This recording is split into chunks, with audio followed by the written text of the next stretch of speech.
deal with information overload? Do you have trouble consuming what you want and need to consume? Do you have trouble with remembering and accessing the information that you need? I mean, ultimately, do you believe that you could make better decisions and have greater progress if you had answers to these questions? If so, you're absolutely in the right place. Welcome to another live episode of the Remarkable Leadership Podcast. And now, if you're listening to this podcast, you're saying live, well, it started out as a live conversation on a variety of social channels. And so you could be with us live for future episodes on your favorite social channel. You can get all of those episodes, information about them, and interact with us and see them sooner. In this case, about a month sooner, by joining our Facebook or LinkedIn groups. Take your pick. Just go to remarkablepodcast.com/Facebook or remarkablepodcast.com/LinkedIn. Today's episode is brought to you by Remarkable Development Sessions. A Remarkable Development Session is a webinar for a new world, a world where people want to learn the latest ideas and powerful techniques, but want to learn them together. A world of work that is different and more disconnected than ever. We know that we learn in interaction with others, but in this increasingly fractured virtual world, the workshop experience we used to know has been shifted to a focus on simply delivering the content, leaving the application to you as an individual. So even if you love learning from webinars, you likely have thought that there has to be a better way to make a webinar far more than what it is. That's what Remarkable Development Sessions are. You can learn more by going to kevineikenberry.com/remarkable development to learn more and register for an upcoming session on a valuable skill.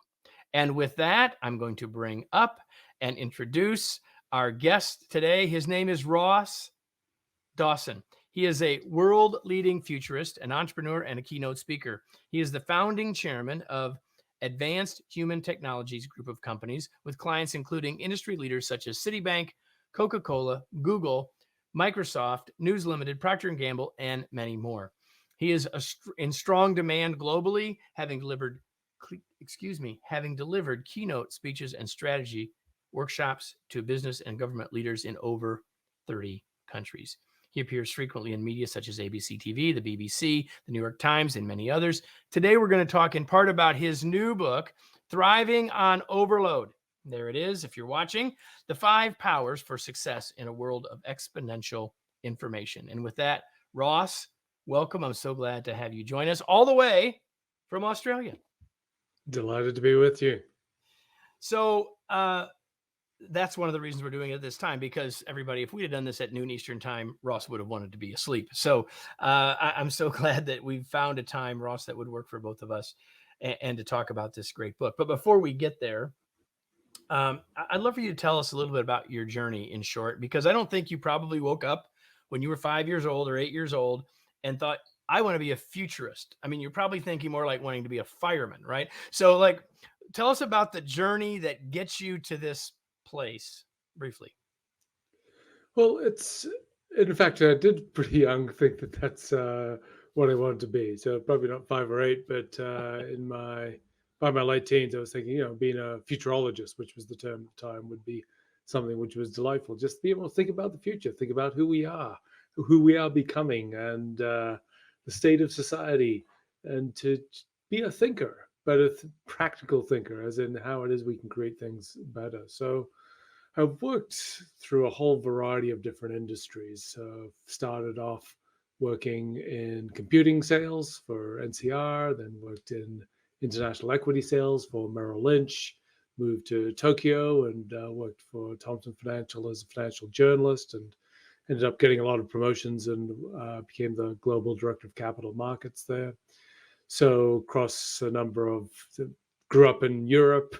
So I've lived in 4 continents, worked across a whole variety of industries. At the end of my corporate career, I said, okay, that's enough of that, time to do my own thing.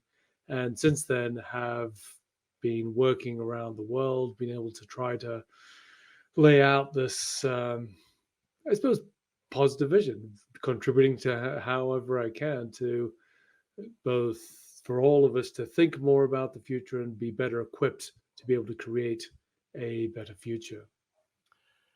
Okay, so before we get into the great ideas in the book, tell us something that we should feel great about when we look to the future. I think there's many things, and one of the we will be fulfilling more of our potential as humans, and so this is partly that we are amplified by technology. So if we think, humans are the most extraordinary thing in the known universe, the human brain, what it is we are. And maybe there are some more extraordinary things, but we haven't come across them yet. So the humans are incredible, yet we are amplifying our capabilities more and more with technology. The issue in looking at AI is not so much, I believe, the race against machines. It is how machines are complementing and supporting our capabilities. And that includes amplifying our cognition, our ability to think effectively, but also in many ways, if we use it well, our ability to amplify our intent, to achieve more with our ideas, to spread them. I mean, as in, just in a small way, as you and I do by being able to be heard by anyone around the world, whatever it is E- we are e- saying at any Exactly. moment in time. These are all ways which we are amplifying who we are. And that, I think, is then an opportunity to show the world as individuals and as a society, as the human race, the positive things that we can achieve. I'm glad I asked that question. I hadn't planned to really. I'm glad that I did because I think it's a great way to step in to this book. Because while I don't think you wrote those words in the book, at least I don't recall them, having heard you say that, I believe this book enables that vision. And so we're going to talk about this book and the amount of information that we have to deal with and sort through and utilize and all that stuff.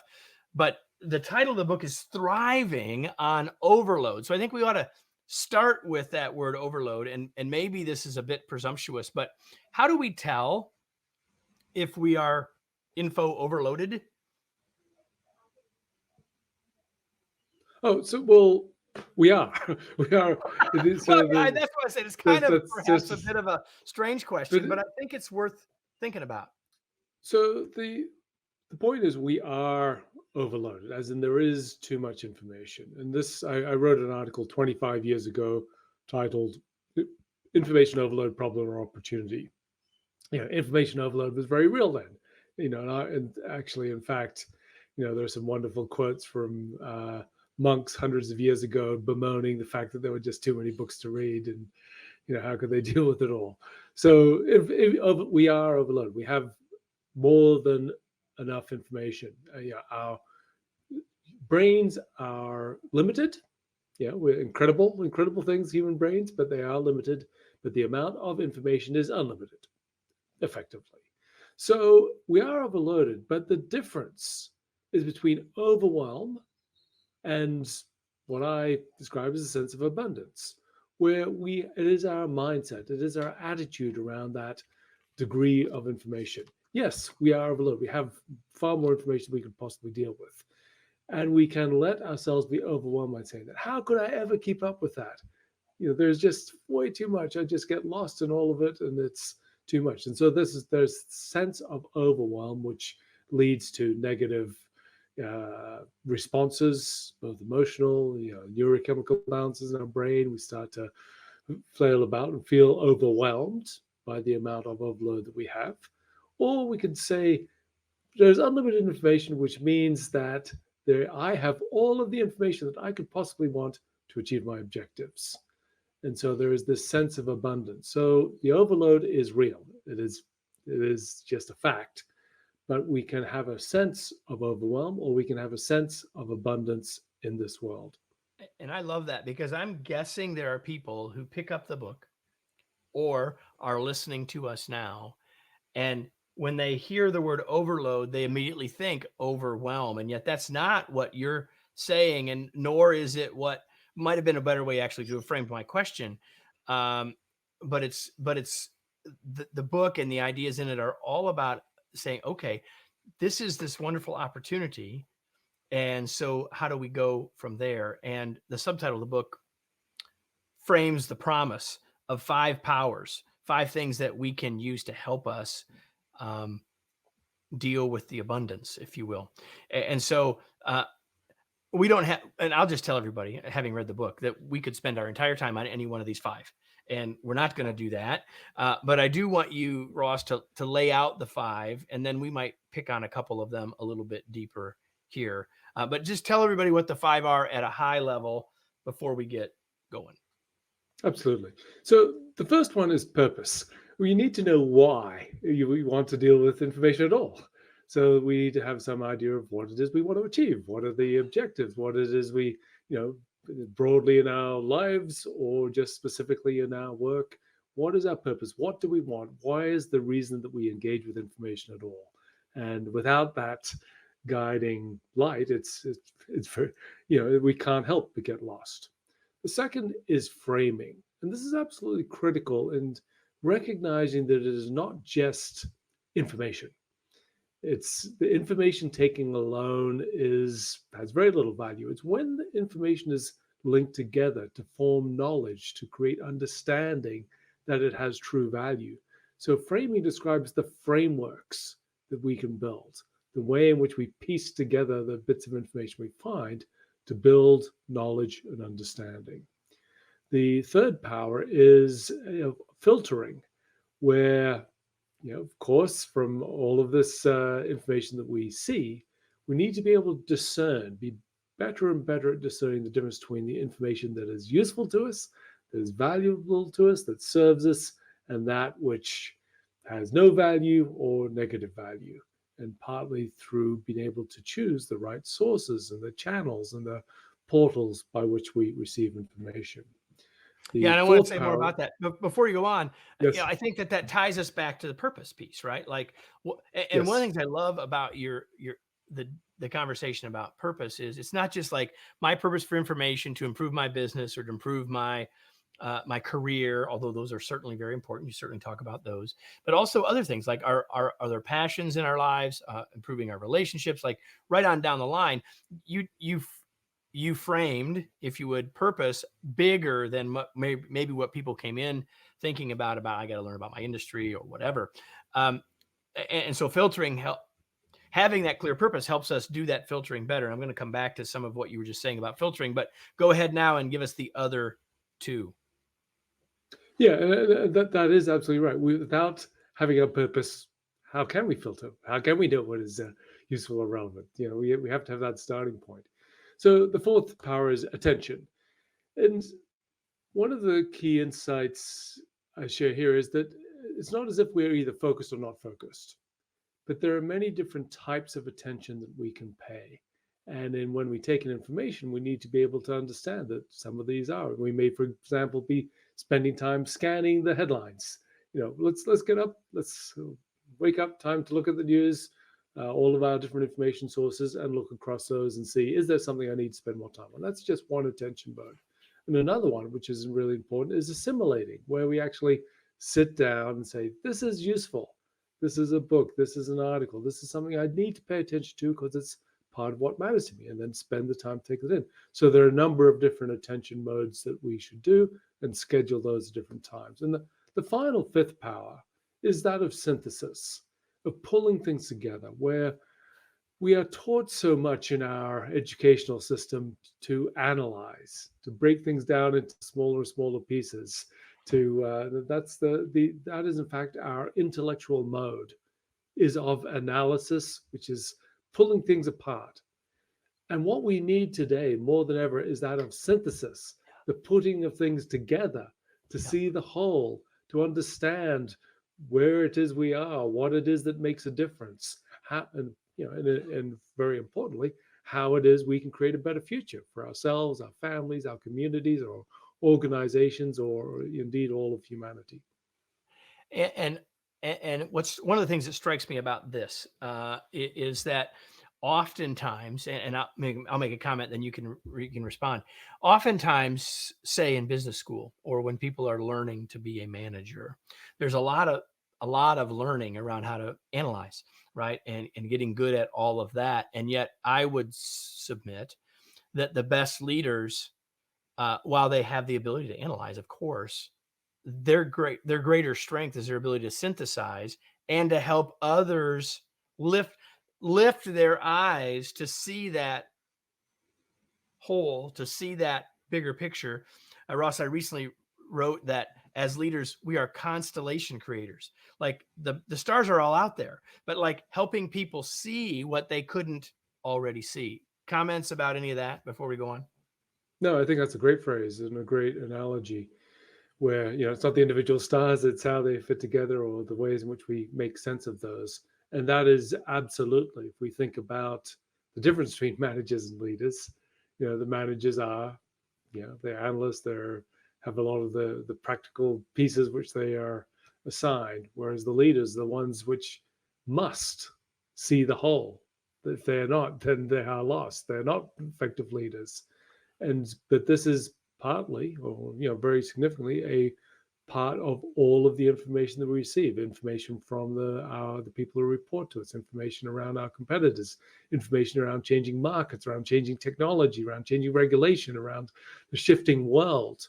And all of these have to be put together and to understand the whole, to see this is an opportunity which we can take, or this is the way in which we can reconfigure ourselves, or this is the changes we need to make in order to seize those opportunities we see in front of us. That only comes from synthesis, not from the analysis which happens at the managerial level. So I'm guessing you've heard this pushback. Tell me, and then tell me your response. Okay, all of this makes sense, Ross. In fact, I really like these 5 powers. This makes a lot of sense. But man, I'm busy. I don't have time for all this. Like, what's your response to the man? This where do I find time to do that? I think it's important. Where do I find the time? Well, it's you use time to make time. So so there's exercises in each chapter in the book, and some of those are quite simple, but they're really just things to think about. So I am not prescriptive in saying this is how you should do it. I'm saying these are the things you should be thinking about in order to work out how you can do it better. And so I'm not going to say this is your purpose, or these are the ways and times of day you should be paying attention, or whatever it may be. But I promise that even a fraction of time spent put into being able to think about and refine your practices on how you deal with information will not just create more time, but be able to make you a far, no more knowledgeable and indeed wiser manager and leader. And I think, one of the things which I do, so I've created an online course which is about how to thrive on overload. And the outcome of that is creating a personal information plan. Now, this is something where the course is, of course, designed to help people do that, but people can do that for themselves. And that I would challenge anybody listening to this to say, spend a chunk of time. And I recommend often 90 minutes because that is part of the way our brain cycles, is 90-minute cycles of rest and attention. And one of my recommendations is that everybody should, at a minimum, once per week, block out 90 minutes where there's no distractions, no interruptions, that they have one thing to do and they don't do anything else during that time. And this is something where it is a way of practicing your ability to focus. It's a way of practicing your ability to pay attention. And you will achieve far more in that time with no distractions than you do with the distractions. So in a spoof of a year, you'll have 75 hours spent on developing knowledge, writing a book, whatever it may be. And I would recommend it's probably more than one 90-minute session per day. But starting point, spend 90 minutes simply thinking about how it is I could be more effective in dealing with information. Are there times of day where I should be spending time with information? Should I be blocking out a period of time for reading some books or other high value content? Should I be finding some better sources for my information?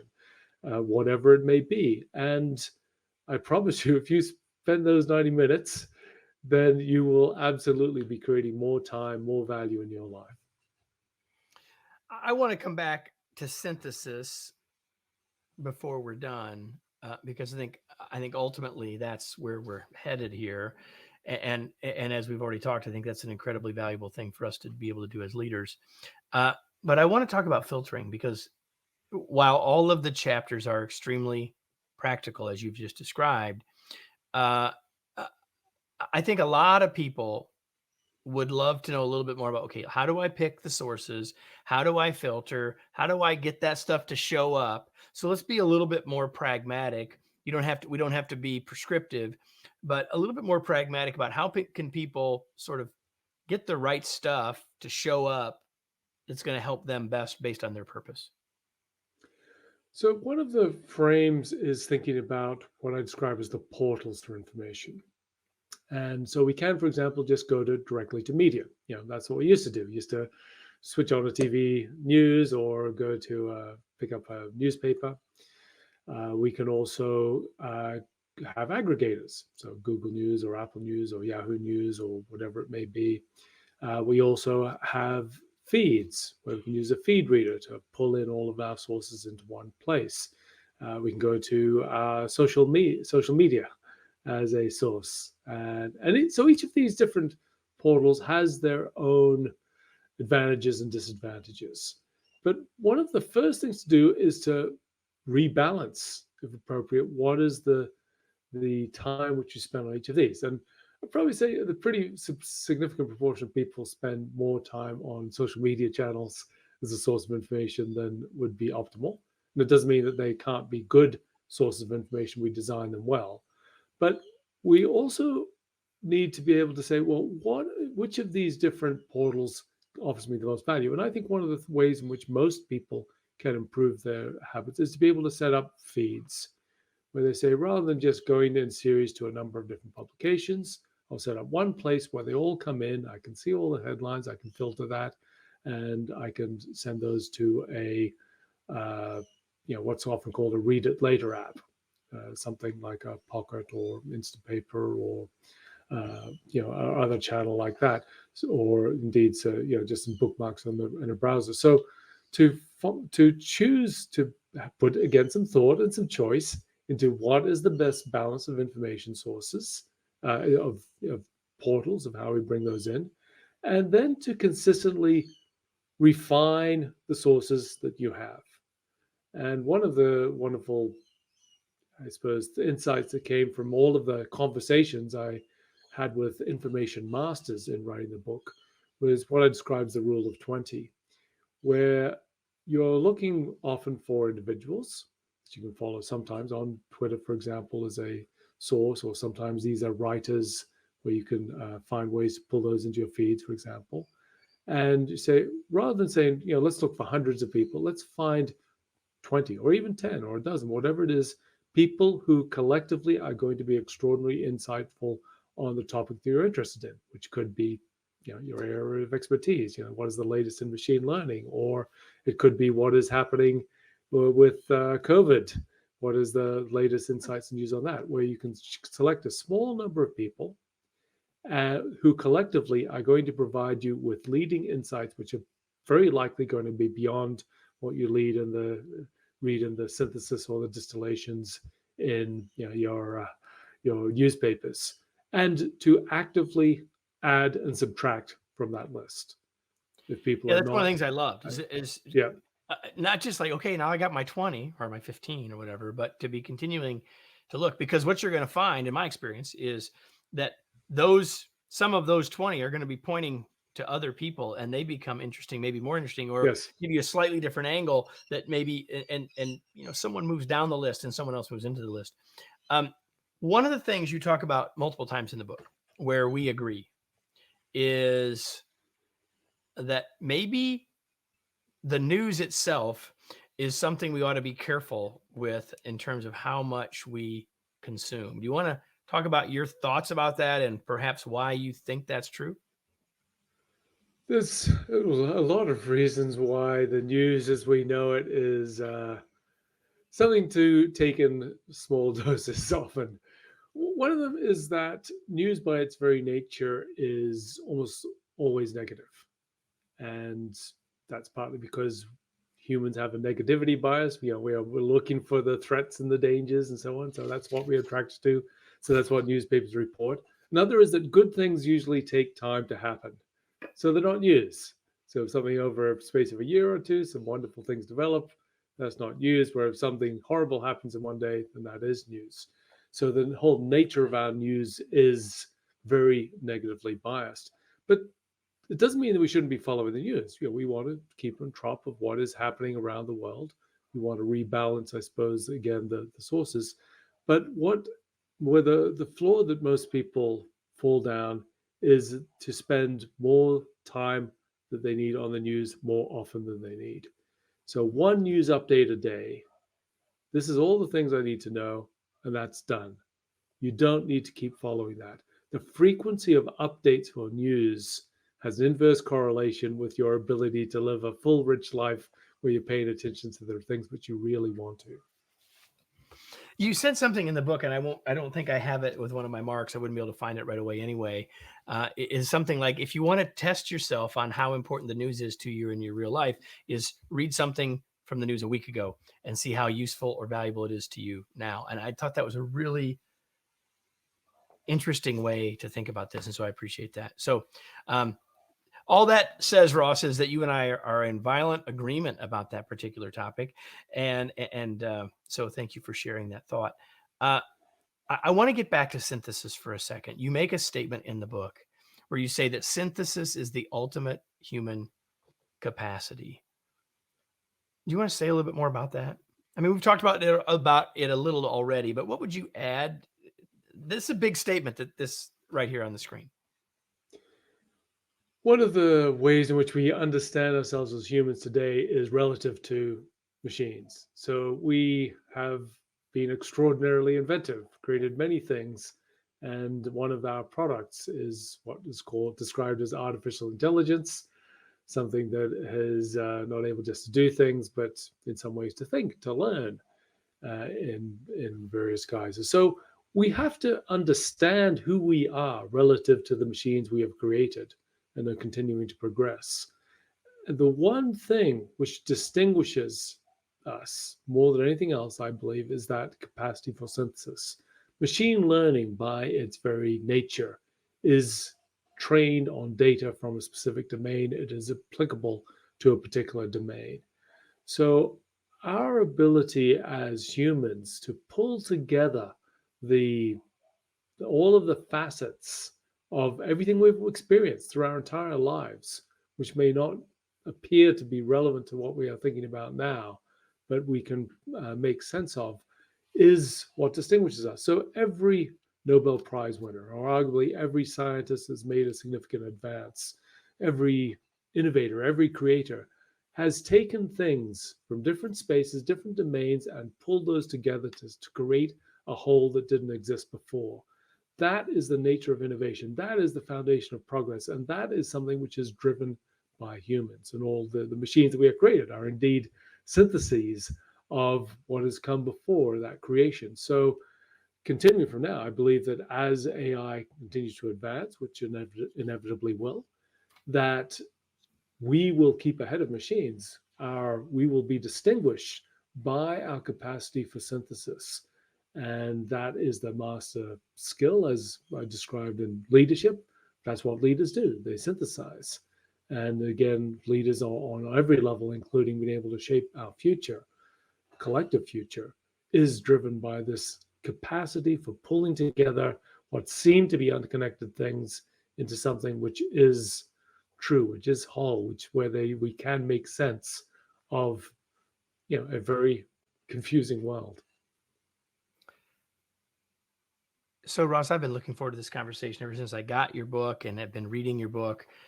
And as I said earlier, we could do a whole episode on each of the 5 powers. But before we go, is there something we didn't talk about, something I didn't ask that you wish I would have? And there's a wealth to discuss, but I think the key point is that it is a choice. We have a choice around how we respond to anything in our world. And one of the most important things we have to choose how we respond is the reality of overload in our lives. Yes, we are overloaded. And our response to that really defines what it is we will achieve and how our sense of well-being in our lives. So I believe it's absolutely fundamental to make the choice to be able to respond more positive information, to use what we can to be able to drive that and make this part of our endeavors to say, this is something where I will choose to thrive because I can thrive. We can. And I've seen that from all of the information masters that I know and I've spoken to in writing the book. So I believe that we all need to recognize there is a choice and to make that choice. We're talking with Ross Dawson, the author of the book Thriving on Overload, and he'll get the chance to tell us about where you can connect with him and learn more about the book in a second. But before we do that, Ross, I have a couple more questions for you, and I'm going to shift gears quite drastically, actually. Sure. My next question for you is this. What do you do, Ross, for fun? I mean, I know you like your work. It's clear. What do you do for fun? So I live by the beach and I just about every day of the year am in the ocean.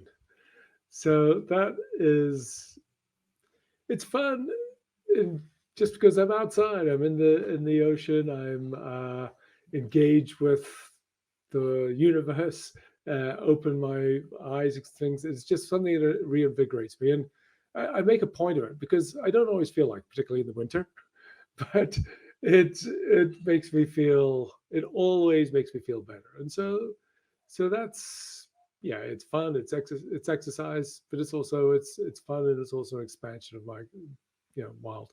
One of the other things is music, and particularly improvisational music. In fact, whilst I learned to read music, I don't. I'm not interested. I'm not interested in doing music that other people do. I'm just interested in making music and having that flow. And there is no time when that is more enjoyable than it is with other people, when you're bouncing off each other's ideas and where the music flows not from one person or group of people, seen from beyond yourselves. And so this is something which I do refer to in the book, this idea of the capacity to improvise. Right. And that ability is something which is extraordinarily relevant in the world of, in our ability to synthesize.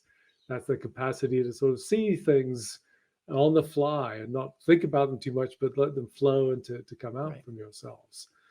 So, and I suppose the third thing I would just add is traveling, where I'm very, very fortunate, where I travel extensively for work and keep on going to places I've never been before.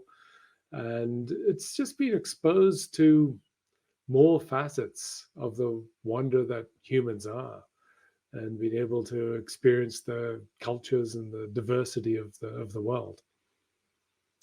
I love that. Another way that we can experience our world, one of our information sources is reading. And so I'm curious, what are you reading right now, Ross, or what's something you've read recently?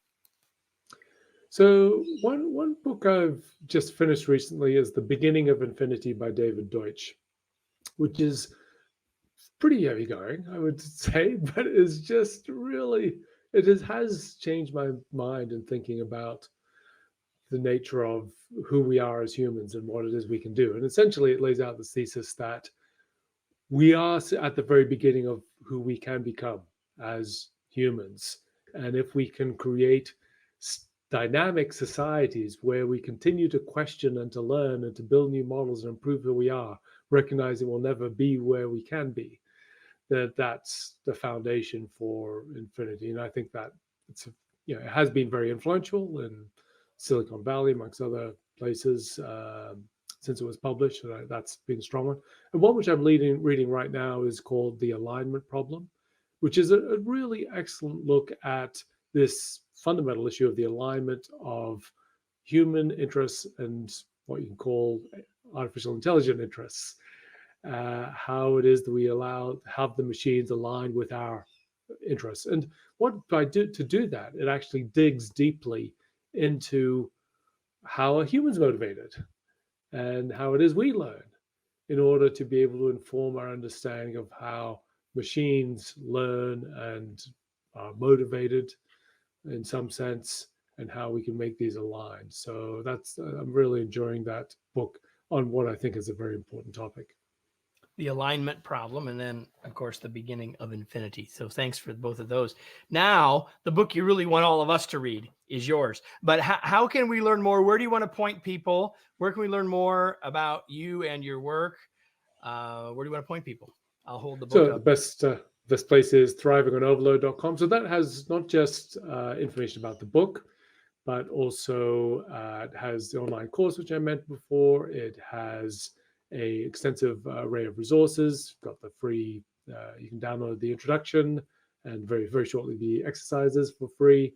And we're sharing as many resources as possible there. And there is also a podcast, the Thrive on Overload podcast, where I interview a whole range of information masters and mistresses on how it is that they are able to thrive in the world of overload. So my mission here is just to simply lay out this thing. Yes, we are overloaded, but we can thrive on that and provide as many resources as possible. So the book is obviously a central part of that, but also providing as many other possible ways and means and to support people in their journey to thrive in this world where we are definitely overloaded. Thrivingonoverload.com, everyone. And now a question for all of you before we wrap up. It's the question I ask you every single episode.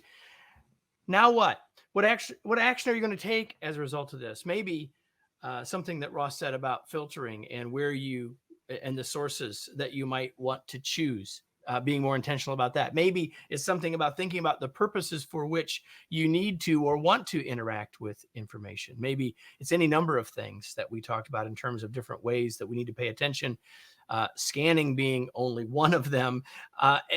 Whatever it is, maybe you learned something about synthesis. Maybe we challenged you to think about how you can spend 90 minutes at least once a week to get better at and really stop and think about the information that you are taking in and how to map that together in a way to synthesize it for your purposes.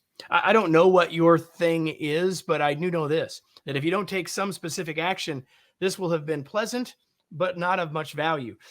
This will have simply been more information for you rather than being the source of something that can make a better life for you and your team. I hope that you will take that. And Ross, I want to thank you again for being here. It's such a pleasure to have you and for starting at a strange-ish time of the day for you.